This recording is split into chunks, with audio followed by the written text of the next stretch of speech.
Live Maharashtra digital news, हक्कासाठी लढणाऱ्यांचा बुलंद आवाज। नमस्कार, आप देख रहे हैं लाइव महाराष्ट्र डिजिटल न्यूज और मैं हूं आपकी योगिता पाटिल। अब बात परभणी जिले की धर्मापुरी से, जहां ग्रामीणों का गुस्सा सड़कों पर फूट पड़ा। धर्मापुरी के ग्रामीण मार्ग क्रमांक 54 पर सड़क निर्माण का काम किए बिना ही ठेकेदार द्वारा पूरा 40 लाख का निधि उठाए जाने का आरोप सामने आया है। इसी के विरोध में ग्रामस्थों ने सोमवार 25 अगस्त 2025 को परभणी जिंतूर राष्ट्रीय महामार्ग पर 3 घंटे तक रास्ता रोको आंदोलन किया। ग्रामीणों का कहना है कि बार बार प्रशासन को निवेदन देने के बावजूद कोई कार्यवाही नहीं की गई। यही कारण है कि आक्रोशित किसानों और नागरिकों ने महामार्ग पर उतरकर जाम लगाया। इस दौरान हाईवे के दोनों ओर वाहनों की लंबी कतारें लग गईं और यातायात पूरी तरह ठप हो गया। आंदोलन में सरपंच तानाजी कदम, संतोष देशमुख, नवनाथ पैठने, गोविंद कदम, बाला साहेब देशमुख समेत बड़ी संख्या में ग्रामस्थ और किसान मौजूद रहे। ग्रामीणों ने चेतावनी दी है कि अगर जल्द ही सड़क का काम शुरू नहीं हुआ तो आंदोलन और उग्र किया जाएगा।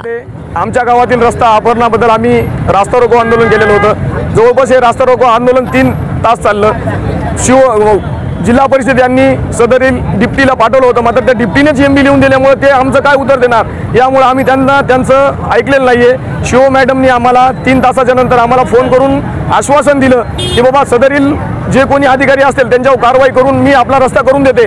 मॅडमवर विश्वास ठेवून आम्ही मॅडमला 15 दिवसाचा कालावधी देतो। मॅडमनी 15 दिवसामध्ये आमचा रस्ता अधिकाऱ्यावर कारवाई करून आमचा रस्ता न करून दिल्यास आम्ही आयुक्त कार्यालयाला जाऊन त्या ठिकाणी शेतकरी आणि आम्ही ग्रामपंचायत त्या ठिकाणी जाऊन आत्मदान करणार आहेत।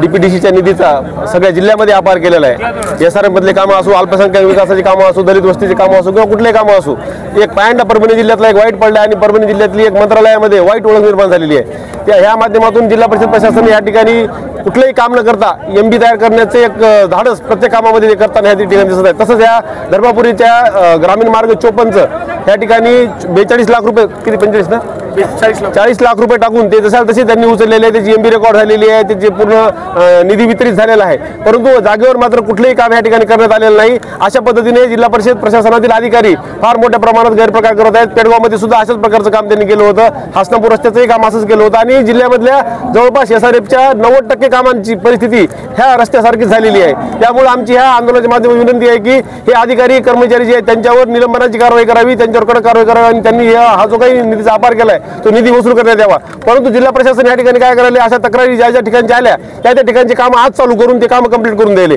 आणि कुठेतरी त्या चोराला पाठीशी घालण्याचा प्रयत्न, अधिकाऱ्यांना, भ्रष्टाचारी अधिकाऱ्यांना पाठीशी घालण्याचा प्रयत्न ह्या ठिकाणी जिल्हा परिषद प्रशासनाकडून होताना आम्हाला सातत्याने दिसतोय। म्हणून आज ह्या ठिकाणी सुद्धा हा गुत्तेदार कालपासून काम करून द्यायला तयार झालेला आहे, परंतु तसं न करता त्यांनी ज्या लोकांनी ह्याच्यामध्ये अपार केला त्यांच्यावर कायदेशीर कारवाई करून नंतर ते काम करून देण्यात यावं अशी मागणी या ठिकाणी धर्मपुरीतले सरपंच, उपसरपंच, सगळे गावकरी, ग्रामपंचायत सदस्य आणि पंचक्रोशीतील नागरिकांची आहे। अधिकारी कर्मचारी, दोषी अधिकारी कर्मचाऱ्यांवर कारवाई करा आणि नंतर त्या रस्त्याचं काम चालू करा अशी एक रास्त मागणी या ठिकाणी ह्या आंदोलनाच्या माध्यमातून करण्यात आलेली आहे। ती मागणी जोपर्यंत मान्य होत नाही आणि जबाबदार अधिकारी त्या संदर्भात आम्हाला शब्द देत नाही तोपर्यंत हे आंदोलन आम्ही या ठिकाणी थांबवणार नाही।